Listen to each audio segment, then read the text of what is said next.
The Book of Life by Upton Sinclair. Introductory. The writer of this book has been in this world some 42 years. This may not seem long to some, but it is long enough to have made many painful mistakes, and to have learned much from them. Looking about him, he sees others making the same mistakes, suffering for lack of that same knowledge which he has so painfully acquired. This being the case, it seems a friendly act to offer his knowledge minus the blunders and pain. There come to the writer literally thousands of letters every year asking him questions, some of them of the strangest. A man is dying of cancer, and do I think it can be cured by a fast? A man is unable to make his wife happy, and can I tell him what is the matter with women? A man has invested his savings in mining stock, and can I tell him what to do about it? A man works in a sweatshop and has only a little time for self-improvement, and will I tell him what books he ought to read? Many such questions every day make one aware of a vast mass of people, earnest, hungry for happiness, and groping as if in a fog.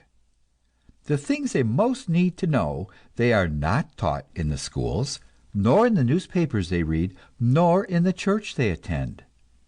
Of these agencies, the first is not entirely competent, the second is not entirely honest, and the third is not entirely up to date.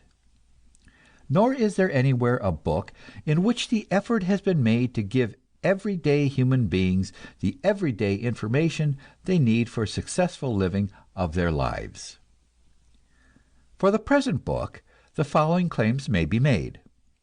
First, it is a modern book. Its writer watches hour by hour the new achievements of the human mind. He reaches out for information about them. He seeks to adjust his own thoughts to them and to test them in his own living. Second, it is, or tries hard to be, a wise book.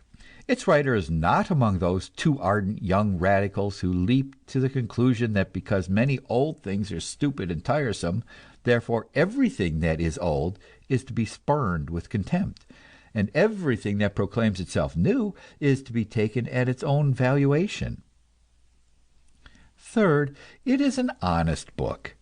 Its writer will not pretend to know what he only guesses, and where it is necessary to guess, he will say so frankly. Finally, it is a kind book. It is not written for its author's glory, nor for his enrichment, but to tell you things that may be useful to you in the brief span of your life. It will attempt to tell you how to live, how to find health and happiness and success, how to work and how to play, how to eat and how to sleep, how to love and to marry and to care for your children, how to deal with your fellow men in business and politics and social life, how to act and how to think, what religion to believe, what art to enjoy, what books to read. A large order, as the boys phrase it. There are several ways for such a book to begin. It might begin with the child, because we all begin that way. It might begin with love, because that precedes the child. It might begin with the care of the body, explaining that sound physical health is the basis of all right living, and even of right thinking.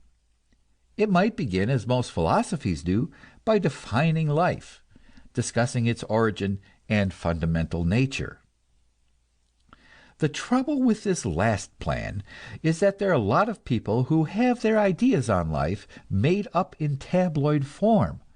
They have creeds and catechisms which they know by heart, and if you suggest to them anything different, they give you a startled look and get out of your way.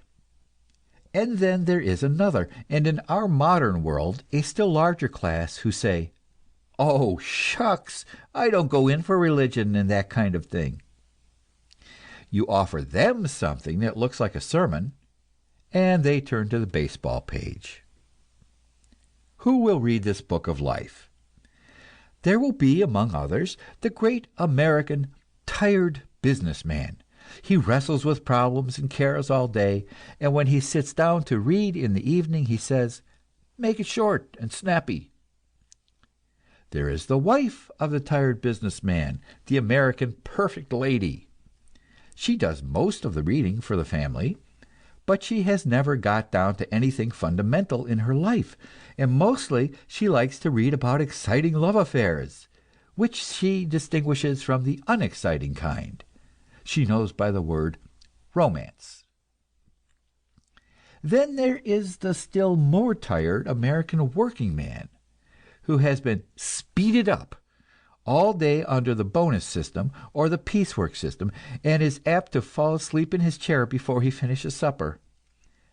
Then there is the working man's wife, who has slaved all day in the kitchen, and has a chance for a few minutes' intimacy with her husband before he falls asleep. She would like to have something tell her what to do for croup, but she is not sure that she has time to discuss the question whether life is worth living. Yet, I wonder, is there a single one among all these tired people, or even among the cynical people, who has not had some moment of awe when the thought came stabbing into his mind like a knife, "What a strange thing this life is! What am I, anyhow? Where do I come from, and what is going to become of me? What do I mean? What am I here for?" I have sat chatting with 3 hobos by a railroad track, cooking themselves a mulligan in an old can, and heard one of them say, "By God, it's a queer thing, ain't it, mate?" I've sat on the deck of a ship, looking out over the midnight ocean and talking with a sailor, and heard him use almost the identical words. It is not only in the classroom and the schools that the minds of men are grappling with the fundamental problems. In fact, it was not from the schools that the new religions and the great moral impulses of humanity took their origin. It was from lonely shepherds sitting on the hillsides, and from fishermen casting their nets, and from carpenters and tailors and shoemakers at their benches.